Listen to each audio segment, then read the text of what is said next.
Tamam.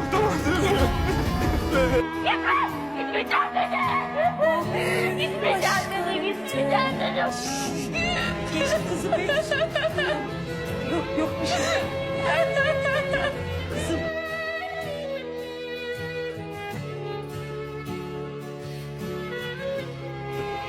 Uyandır beni ne olur. Ne olur uyandır beni. Yalvarırım. Çeşmeye gitmişti. Cevap ver Afra'yı de bana. Sana yalvarıyorum Afra'yı de bana. İşte uyanırım. Lütfen.